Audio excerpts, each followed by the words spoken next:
What is up guys, Wraec here with a new video, and today we are going to talk about AFK Journey's newest artifact, Iceguard Spell. You can see it in action right here on our Iron with a little snow globe around him, and this artifact is actually a sustain artifact, which is very interesting because I think that's the first real one we've seen this season. This artifact will give your frontmost hero a giant shield, which for Iron is really nice because it immediately activates his 80% dodge rate, and then all enemies within one tile of that hero that has this shield and has the snow globe effect, they get their attack speed and attack reduced by 20, which is really cool. And this snow globe effect can actually shift between heroes in the fight. So for example, our Ulmus towards the end ran a little bit more to the front. Maybe we can see one more battle right here. Ran a little bit more to the front, was actually the frontmost hero at that time. And if he gained any shield at that point, that would have actually switched the snow globe over to him. So that is kind of an interesting mechanic that you might see in maybe even this fight. Maybe we can see it in this fight. The snow globe will switch to Ulmus eventually, and so it can go between heroes, but as long as we have a frontmost hero with a shield, this effect will actually stay active. So it's kind of different than the description in game, and at what we will look at in a second, because that description actually doesn't really detail that specific. So it is a very interesting artifact. I used it a little bit for PvE. I find it kind of cool that we have the option to just immediately give Iron a huge shield for the dodge rate. Makes it very easy to fight against stages that have like a very tough burst. But of course it doesn't really provide that much in terms of extra damage for your team. So if you we're looking for that, not really happening. If you have enemies that are attacking mostly like your backline heroes that are not really focusing on Iron, well, it doesn't do much for that too. Resurging Spell, for example, would also give like the Arden here in the back a shield. That really doesn't happen with this one. It really is designed to give your frontmost hero a ton of shield and a little bit of extra sustain through this ice globe that we just saw here. So that is still fairly interesting, and we can see all those enemies that were focusing on Iron almost really struggled to deal any damage at all, and weren't able to get through the shield throughout this fight. We're not fighting at a huge deficit here, but it's still, maximum efficiency is reached at this point, so that is something. If we take a look at this artifact, or maybe before we get into that, how do you even get it? You get it through the season quests of this week. We can find it right here. At 2,300 points, you earn the Iceguard Echo. And Iceguard, this one will unlock the Iceguard Spell. And if you don't have the weekly limit there just yet, because you can see mine is at 2,500, yours might be at 2,250. The reason for that is that your monthly benefits aren't activated. And this is a little bit of a pay-to-win thing. You unlock the monthly benefits by getting any of the gazettes. So a little bit of a pay-to-win thing there, but now you know the reason in case you are still at 2,250. This artifact, in my opinion, is really interesting and has a huge drawback. The huge drawback, and I will just say that immediately, the huge drawback is when you rely on it, you might just fall flat on your face. Because, of course, this gives you a huge shield, 160% of team attack, that is a huge shield.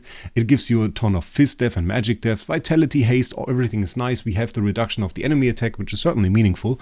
And the shield actually gets bigger when you upgrade it, and even gets repeated every 20 seconds. So you could kind of sustain a very big shield on your enemy, and if you do so, and we can show that in a PvP match, it is really nice. I did try first to go for a little bit of a Mauler team, because the Mauler team of course has the tile in the front, so I thought, okay, placing a hero there, it kinda works, but didn't really lead to the results I wanted. So I went for this full sustain team with Hugin in there to kind of recoup the shield, to re-upgrade the shield on Thorin, and I wanted this team to just like deal the damage through Thorin, through his counterattacks, which I thought was like kind of a cool idea.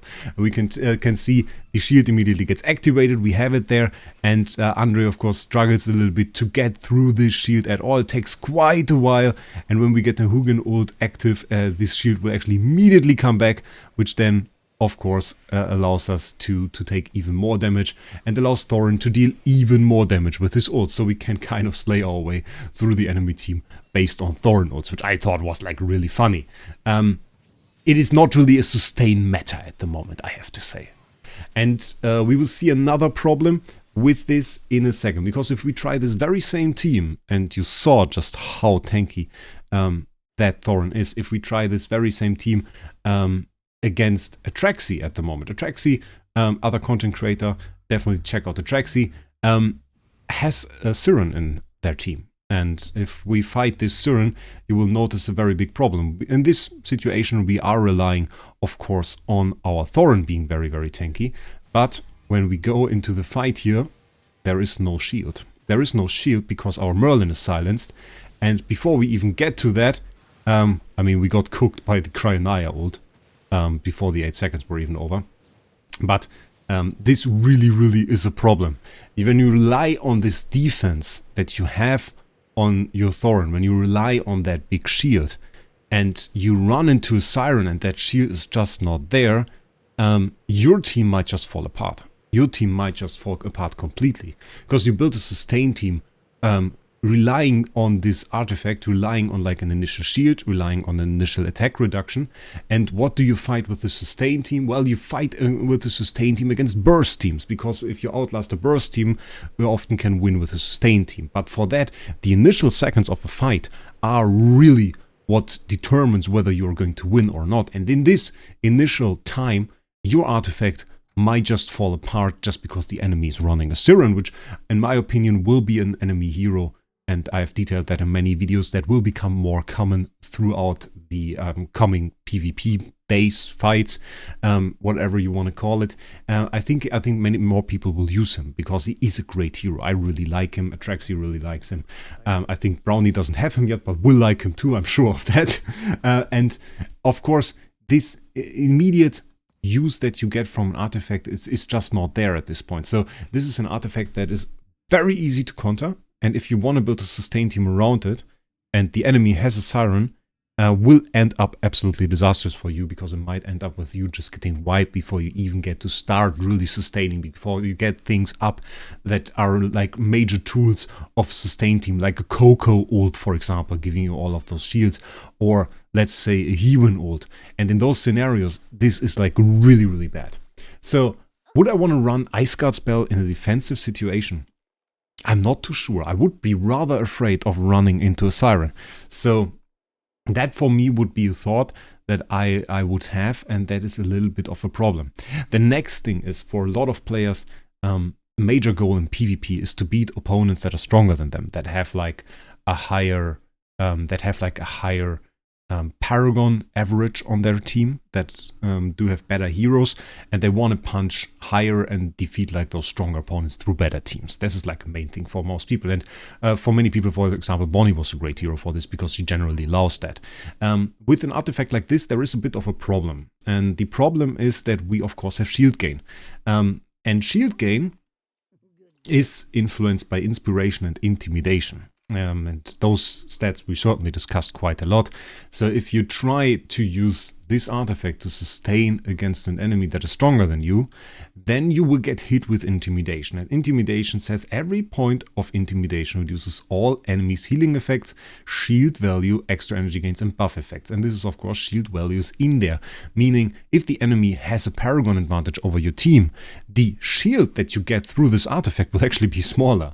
So this leads to you being not quite that tanky, and we can try maybe fighting Brownie for this. He has like a pretty high Paragon team setup, and maybe it would be a good idea, because we can definitely use the lose the Lawson. We shouldn't lose the Hugin. Maybe we go like this. Yeah, let's try this out. He doesn't have a Siren in his team. He of course has a ton of burst. He has a Dunlinger, which is a horrible counter. But you see, this artifact just gave us like about a quarter of our HP as shield, and I mean we still are fairly tanky. We can clearly see the difference of this Thorin against Brownie and against Atraxi, and Atraxi had a similar amount of Paragon really. Oh, we get an ult. Oh, that is cool. Let's see what this ult can do. Come on, come here, hit him.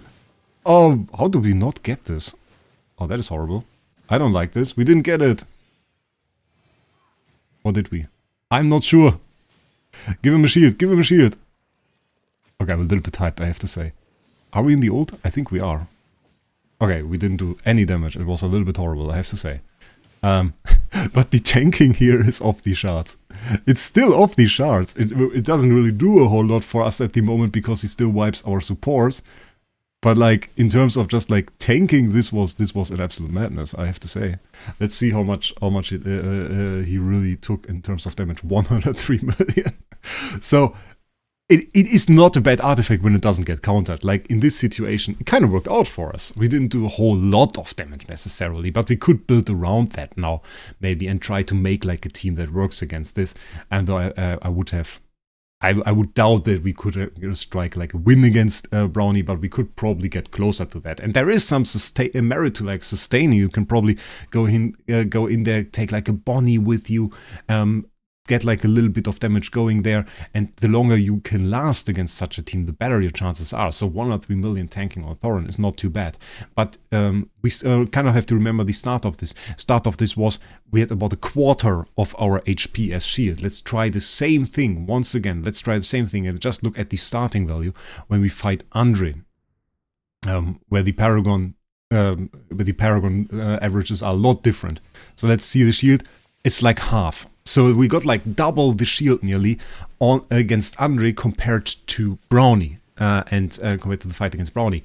And that is a major difference. That kind of determines how much burst this Thorin can take at the beginning of a fight and how much they recover. And for sustain team, like recovering HP, recovering shield, getting like a few buffs going, that is like very, very important.